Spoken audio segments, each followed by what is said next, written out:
Today on the Rockbridge Report, find out how Lexington and Rockbridge are celebrating Holy Week and Passover.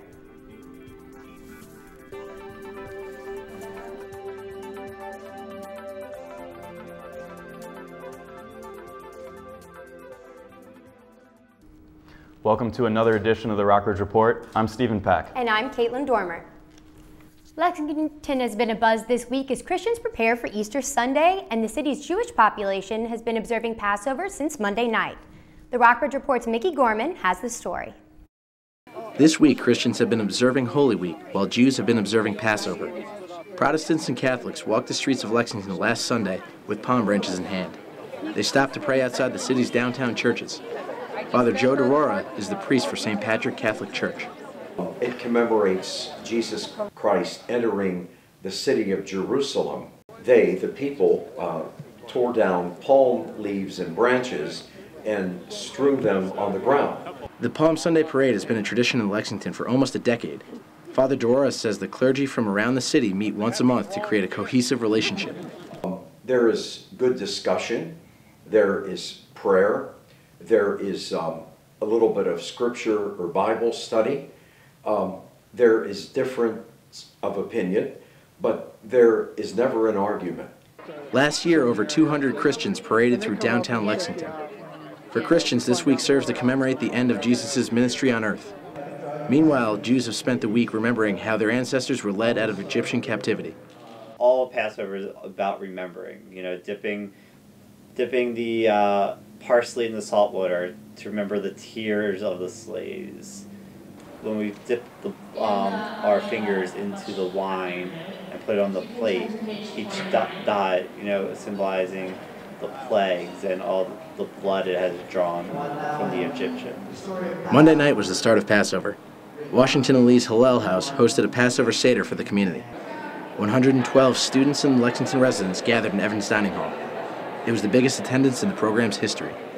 We're growing, and not just for the students on campus, but the community at large.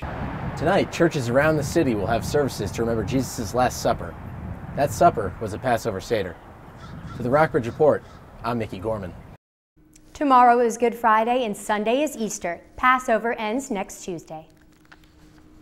There are 18 female inmates at the Rockbridge Regional Jail, but the jail has beds for only 12. Kristen Mae Pennington is an example of one of these women. She is in jail for committing credit card fraud. Pennington lives in a cell with 4 other women. She sleeps on a mattress on the floor. Pennington will spend 90 days at the Rockbridge Jail before going to one of Virginia's 2 women's prisons. Pennington has 4 young sons. She said she would rather stay in the crowded jail cell than go to a state prison. I'm not sure how often I get to see my kids if I go down the road. John Higgins is superintendent of the jail. He said that more women are committing crimes than in the past. Most of the crimes are nonviolent and involve drugs or money. According to the U.S. Department of Justice, national female crime rates rose 2.2% from 2000 to 2009. Federal budget cuts are forcing 149 airport towers to close. 5 are in the Washington, D.C. area, and 1 is at Lynchburg Airport. The tower won't close until May 5th. After that, air traffic control will be left in the hands of pilots or controllers in Roanoke. Last year, Lynchburg had over 100,000 takeoffs and landings. Some of the other towers that are closing had just 1,000 commercial flights. Also in Lynchburg, Central Virginia Community College is considering selling its campus. The 2-year school is looking to build a new campus with more modern facilities. Officials approached Liberty University asking it to buy CVC's 102-acre property. Liberty Chancellor Jerry Falwell Jr. says the university is interested in the campus, but under the right circumstances. CVC was built in 1966. Lexington is receiving attention from one of America's greatest institutions. The Smithsonian Magazine listed Lexington as one of the 20 best small towns to visit in 2013. Because of our mountain view and charming downtown, the Smithsonian even tapped into Lexington's artistic community, giving shout-outs to Clark's Old Time Music Center and Washington Street Galleries. But of course, WNL and VMI received the most coverage. Means a great deal to Lexington. For one thing, we're very proud of our city, and to be featured anywhere is of significance to a degree. But being in the Smithsonian, it does say something else, because the Smithsonian is such an important part of what's in our nation's capital. Sure is a lot of attention for Lexington. You know, the next closest town to make the list is in Gettysburg, Pennsylvania. We'll have more news after the break.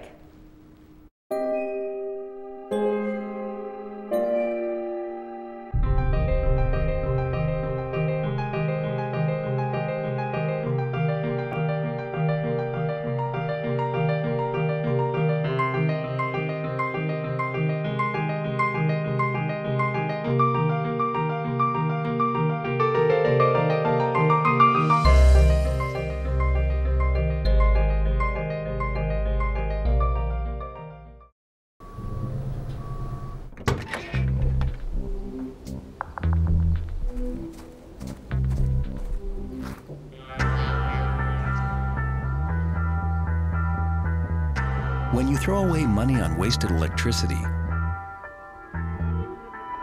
you're throwing away everything you could have bought with it. Saving energy saves you money. Learn more at energysavers.gov. 2 outs with a runner on first base. Now the big guy comes up to bat, hitting .342 with 92 RBIs and 36 homers.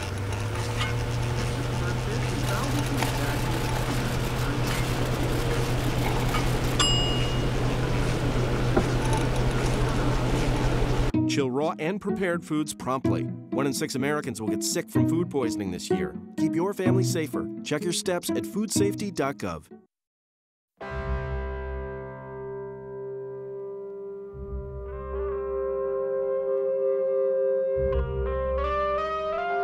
"7,000 high school students drop out every school day. That's a line of desks, more than 4 miles long. We can keep students in school. Visit boostup.org and take the first step." Welcome back. Now onto news in the Virginia General Assembly. After serving in the Virginia House of Delegates for 52 years, W&L alum Lacey Putney is going to retire. He made the announcement yesterday. Putney attended W&L both as an undergrad and a law student. He was first elected to the legislature in 1996. But at the time, Putney did not plan on seeking a second term, but he did. Now at 84 years old, he served longer than any other legislator in the Commonwealth's history. He will continue working for the state's budget until December of this year. Before Putney's announcement, the deadline for Governor McDonald to make amendment changes came up quickly on Monday night. Right off the bat, he addressed texting while driving. McDonald supports making the action a primary offense, but wants to reduce the penalties. The new bill proposes fines of $250 for a first offense and $500 thereafter. McDonald wants to reduce these proposed fines by half. Larger issues were raised last Friday by Ken Cuccinelli. Right now, the Attorney General is unchallenged for the GOP nomination to succeed McDonald. He ruled that major parts of the transportation bill violate the Commonwealth's Constitution. On Tuesday, Governor Bob McDonnell made even more changes to the new transportation bill. The amendments include making it cheaper to register hybrid cars from $100 to $64 per year. The changes also lower real estate and hotel taxes in Northern Virginia. But if you're looking to buy a new car, titling tax is lower too. McDonnell promised that the state will use the generated funds only for transportation. I sure hope that fee goes down. $100 is quite a lot to pay for a hybrid car. Well, McDonald's changes also apply to the unmanned surveillance devices known as drones. McDonald said that the bill will still ban the use of spy drones, but law enforcement can continue to use them when lives are in danger and for search and rescue. Drones will also be allowed for research. Our delegates and senators have had a lot of deciding to do by next Wednesday. They'll meet for a single day to review the governor's proposals. And that's not all McDonald has been up to. He signed a bill that will force Virginia legislators to bring photo IDs with them to the polls. In July, Senator Mark Warner has also been in the news. Warner has officially announced his support of gay marriage. In a Facebook post on Monday, Warner said he backs marriage equality because it is the fair and right thing to do. The announcement comes as no shock. Warner was the first governor to ban hiring and workplace discrimination of gay state employees. In 2010, he backed ending the Pentagon's Don't Ask, Don't Tell policy. The message came at a crucial time, just one day before the U.S. Supreme Court heard arguments on 2 cases of marriage equality. Proposition 8 was approved by California's voters. It bans same-sex marriage in that state after courts ruled they were legal. CNN reporter Tori Dunnan tells us more. The fight over same-sex marriage makes its way to the Supreme Court. It's a case that will decide whether Proposition 8, a state ban on same-sex marriage in California, is constitutional, and the justices were ready with their questions. If they're a class that makes any other discrimination improper, irrational, then why aren't we treating them as a class for this one benefit? You want us to step in and render a decision based on an assessment of the effects of this institution, which is newer than cell phones or the internet? Lawyers representing the plaintiffs, 2 unmarried same-sex couples, stated their case. And labeling their most cherished relationships as second-rate, different, unequal, and not okay. On the other side, lawyers representing supporters of Prop 8. We believe that Proposition 8 is constitutional, and the place for the decision to be made regarding redefining marriage is with the people. Some of the justices seemed unsure the court should even be involved.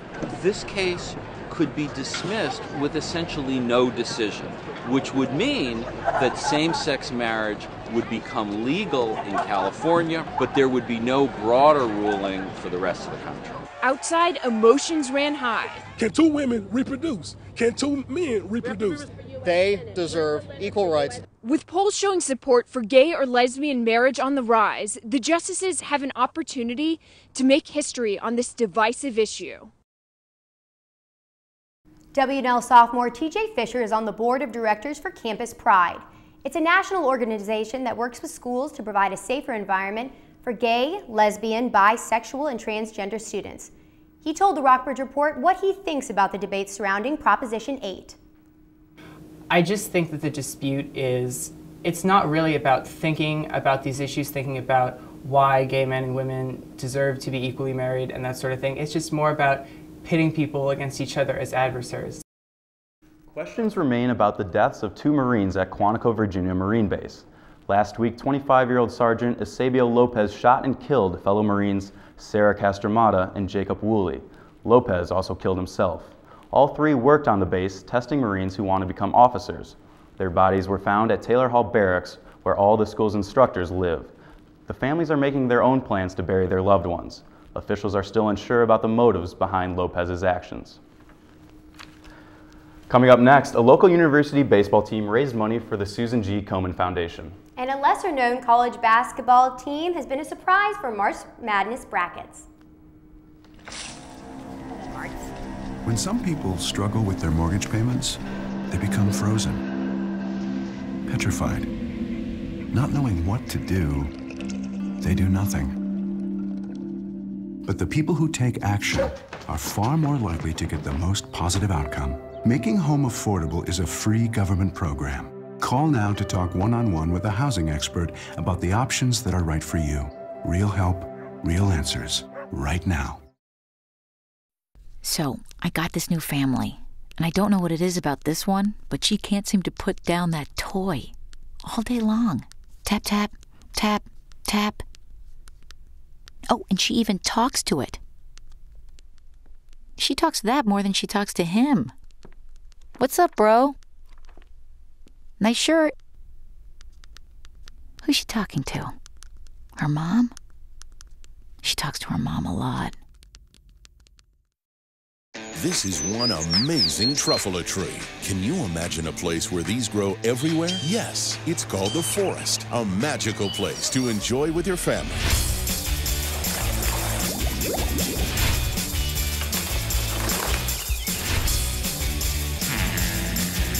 Ooh. So discover the forest and explore all the wonder that's there. Visit discovertheforest.org to find a forest near you. Every book is an adventure waiting to come to life. Visit new worlds. Encounter new friends. And discover the power of reading. Go to read.gov to read A Princess of Mars, the first novel to feature John Carter. A new world awaits. Read. Welcome back. Just to clarify, all voters will have to bring IDs to the polls. This week sure flew by, don't you think, Caitlin?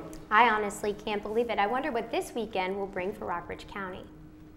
Last weekend, homeschoolers took to the battlefield. Reporter Micah Fleet was in Newmarket with them. May 15th, 1864. A battalion of VMI cadets was forced into the Battle of Newmarket. 247 cadets were ordered to the front lines. They lost their boots in the mud, but the cadets held firm against the Union Army, only suffering 10 casualties. VMI remembered the battle with its 6th annual Homeschool Day at Newmarket Battlefield Military Museum. Virginia homeschoolers were invited to learn about the battle's history. A lot of people will talk about history as a dull, dead, dry subject. I mean, you already know how it came out. But we want to encourage them to see it from a new light, to make connections to their lives today. Kids went outside and practiced Civil War drills using wooden muskets. Then students got to learn about how soldiers ate in the field. First of all, we like to show people what the average rations for a Civil War soldier would be per day. And what we've seen consistently throughout the day is that people constantly overestimate how much food they would think they would get per day. Not all of it was hard work. Students listened to period music and learned games that children would have played in the 19th century. Today we're playing games. There are several, one called Graces, where we have sticks. We throw hoops back and forth. This is known to have been around since Civil War days and long before that. Kids are rolling big hoops, as you might have seen in colonial days, with a little stick pushing them along, and then stilts are a big thing. Newmarket relies on volunteers for their events.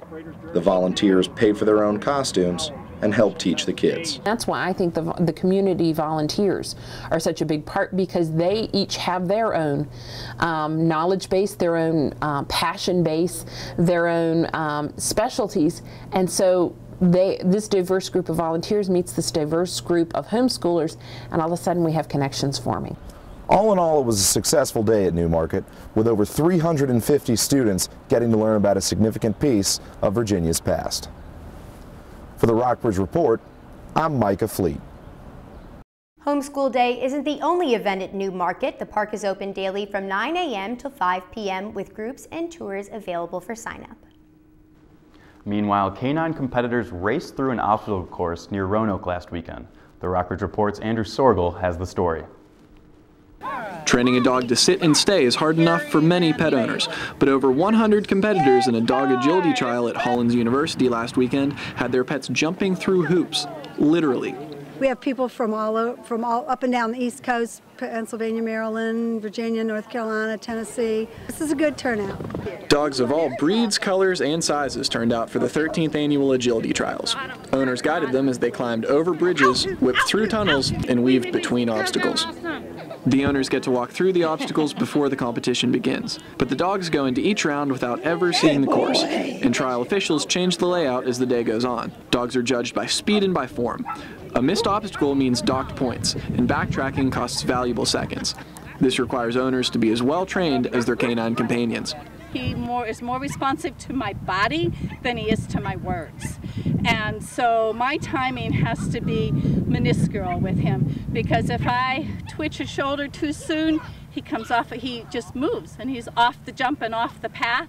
The Hollins trials are sponsored by the Star City Canine Training Club in Roanoke. The club offers technical training for dogs and their owners. Many competitors are already getting geared up for next year's agility trial at the Virginia Horse Center near Lexington. They say staying competitive in the dog agility world requires a lot of dedication. Well, most people train for at least a year before they start competing. You know, they start out with their puppies when they're really young, just doing basic obedience training and groundwork and having the dog learn how to follow their body. The animals and their trainers spend months preparing for competitions like this one, all in the hopes of becoming the show's top dog. From the Star City Canine Agility Competition at Hollins University, for the Rockbridge Report, I'm Andrew Sorgel. Roanoke's Star City Canine Training Club and Lexington's Pet Care Center both offer agility and obedience classes. They're already getting animals ready for the Virginia Horse Center trials early next year. W&L Baseball teamed up with the Susan G. Komen Foundation last weekend for their first ever breast cancer awareness game. They captured 2 conference victories against Roanoke while wearing touches of pink on their uniforms. The men raised over $3,000 for charity through t-shirt sales and donations. SVU's baseball team lost both of its games against Lynchburg last weekend, 4-5 and 3-5. Yesterday, VMI crushed Virginia Tech 8-0. The team will play Coastal Carolina here in Lexington tomorrow and Saturday. Both W&L lacrosse teams played yesterday. The women's team beat Randolph-Macon 13-7, and the men's team lost in overtime to Lynchburg 9-8. VMI lacrosse lost its 8th consecutive game last weekend, finishing with an 11-6 score against Detroit. This year's NCAA basketball tournament has had its fair share of bracket-busting moments. An unknown 15 seed has put the madness in March Madness with its upsets. George Howell of CNN reports on Florida Gulf Coast University's Cinderella run. A 15-seeded team in the NCAA basketball tournament advancing to the Sweet 16, they defied the odds. But even with all the media hype and cameras rolling, these players still keep it loose on the court at a school most of the country had never heard of. Even one of the team's star players admits. Before you got the offer to come here and play, had you heard of FGCU? To be honest, I had never even heard of it, and I was actually going to school in Orlando at the time, and I never even heard of Florida Gulf Coast. But now, Florida Gulf Coast University is on the radar, and everybody's talking about them. A lot of people in Southwest Florida hadn't followed this school until Friday night. We are a region of people from everywhere else in the country, and nothing unites us except a potential hurricane. And now we have something to unite us. Since defeating second-seeded Georgetown in their first ever NCAA tournament game, then going on to beat San Diego State, the FGCU Eagles surprised everybody. Everybody's so excited to see their little small town and their community of Fort Myers be getting so much, national attention. Officials say sales at the school's bookstore shot up by 1,000% this weekend, with fans buying up t-shirts and team merchandise. There's even a new rap song renaming this school, and Fort Myers for that matter, as Dunk City. Dunk City. And then there's the story about the team's coach, a self-made millionaire. Andy Enfield left it all to coach college basketball. We're up-tempo on offense. We play tough defense like Florida State did when I was there. Now this underdog story of his team is playing out. On the 10th anniversary of the weekend, Enfield met his wife. She's an Oklahoma State fan. She's from Oklahoma City. And we went to Boston. I drove her and her friend from New York City to Boston to go to the Oklahoma State first and second round. And when I picked her up in the car, I didn't know her at the time, but I knew as soon as she got in my car, it'd be a great trip to Boston. Enfield eventually won her over, and now his team is winning the hearts of fans who had never heard of this school. George Howell, CNN, Fort Myers, Florida. FGCU plays the better-known state school, the University of Florida Gators, on Friday in the Sweet 16. Tune in after the break to finally find out when we can expect spring here in Rockbridge County. The magical thing about using energy wisely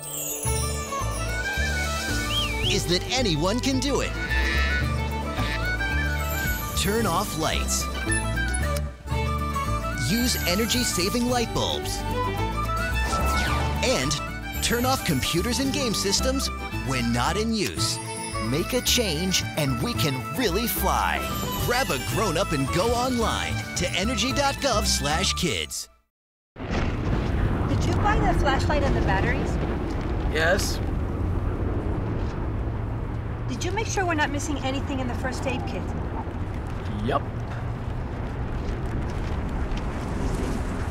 Did you go through the plan with the kids again? Yes. The more you prepare today, the more you'll be able to reduce the devastating effects of a tornado, an earthquake, a power outage, or any other disaster. Get a kit, make a plan, be informed. Visit ready.gov. Cotton balls. Duct tape. Spoon. Needle. Thread.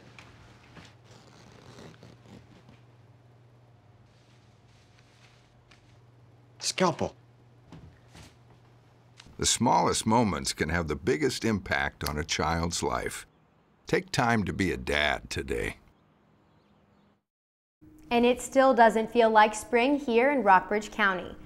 Today has been mostly sunny with temperatures dropping to 27 degrees. Tonight, tomorrow will be mostly sunny with a high of 50 and a low of 30.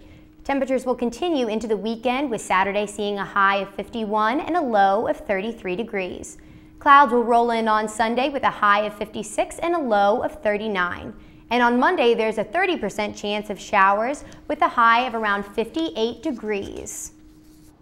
Winter has been erratic to say the least this year. Spring officially began last week, but on Sunday, Lexington had about an inch of snow. The Virginia State Department of Transportation has to clean up snow on state-maintained roads. With all the unpredictable snowfall, it's hard to budget for snow cleanup. So how's VDOT's cleanup budget looking? Sandy Myers of VDOT said they're still crunching statewide numbers, but she believes in our district, we're over budget. She said this happened because of the many little snowstorms or threats. Whenever there's a snow warning, VDOT has to send out a cleanup team. In Lexington, the city pays for its own snow removal. City Manager John Elistad said Lexington is under budget, but the price tag for last week's snowfall hasn't been calculated yet. Amanda Knox is vowing to overcome the latest legal challenge hurled from across the Atlantic Ocean. On Tuesday, the Italian Supreme Court ruled that the Washington state resident should stand trial again for the murder of her roommate. CNN correspondent Elizabeth Corrigan brings us the latest updates. Amanda Knox's international legal nightmare is not over. Tuesday, she was ordered to stand trial again for the brutal 2007 sexual assault and murder of her former British roommate Meredith Kircher while the two were studying in Italy. Amanda is upset, surprised because we thought that the case was over. But at the same time, as she did in the last 5 years, she's ready to continue and we're ready to fight. Knox and her former boyfriend Raffaele Sollecito spent 4 years in prison before their convictions were overturned in 2011. Prosecutors continue to allege that they're guilty. Sollecito, an Italian citizen, was also ordered to stand trial again.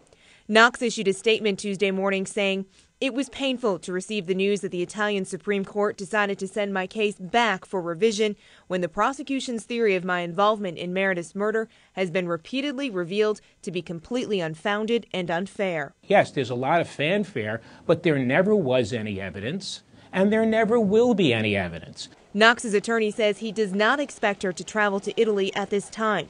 Even if the Italian government appeals for her extradition, the U.S. may refuse because a retrial is a violation of the U.S.'s double jeopardy principle that prohibits a person from being tried twice for the same crime. Because these charges are totally unfounded, they're totally unjust, and we fully expect that she will be exonerated. An attorney for the Kircher family said they're satisfied with Tuesday's ruling. They will wait with the rest of the world to see what happens next. I'm Elizabeth Corrigan reporting. The judge has 90 days to give his reasons for ordering a retrial, which is not expected until early 2014. Last Thursday, author Barbara Kingsolver revealed the inspiration behind her novel, Flight Behavior. Kingsolver was the keynote speaker at the Julia B. Waxter Environmental Forum at Sweetbriar College. Set in southern Appalachia, Flight Behavior discusses climate change in a new way. She said the book idea came to her in a vision. After dreaming of 1 million butterflies landing behind her house, Kingsolver asked herself a question. What if monarch butterflies migrated to southern Appalachia instead of Mexico? With this thought, a novel was born. Well, that's all the time we have here tonight. Stay with us to hear from Lexington resident Robert Glidden. Our Chelsea Gilman talks to him about his work with the United Way. He has also worked in Rockbridge, Allegheny, and Bath counties. You can always visit us on the web at www.rockbridgereport.washingtonandlee.net. Thanks and have a good night. Thank you.